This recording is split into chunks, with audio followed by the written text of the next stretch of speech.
million Americans right now are under a heat or flood advisory.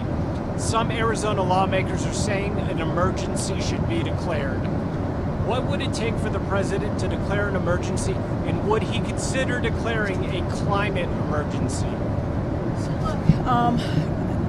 One of the things that I want to be very clear about is, as you know, the president has taken climate change and the climate crisis incredibly seriously. You heard directly from him yesterday as he's talked about what we're doing with this extreme heat. He put forth 3 actions. One of them is the heat alert, obviously, using current policies or current policies that the Department of Labor has, or enforcement that the Department of Labor has, that they can move forward with to help make sure to keep workers safe. So don't have anything to announce. I know you're asking me what it would take, but I want to remind folks that the president just last year used his emergency authorities to invoke the Defense Production Act to supercharge domestic clean energy manufacturing.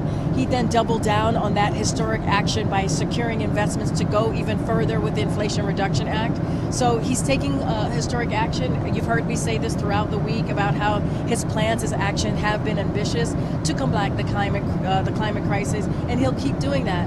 I think what's outrageous is that at a time when millions of families and Americans are experiencing the impacts of climate change, Republicans in Congress continue to try to repeal the Inflation Reduction Act and deny climate change. And that's actually what's dangerous. The president has been very clear about what climate change is doing, that we're in a climate crisis. The Inflation Reduction Act was incredibly important as we look at investments to really deal with the climate crisis. Karine, Prime Minister Maloney said in her press conference yesterday that neither the president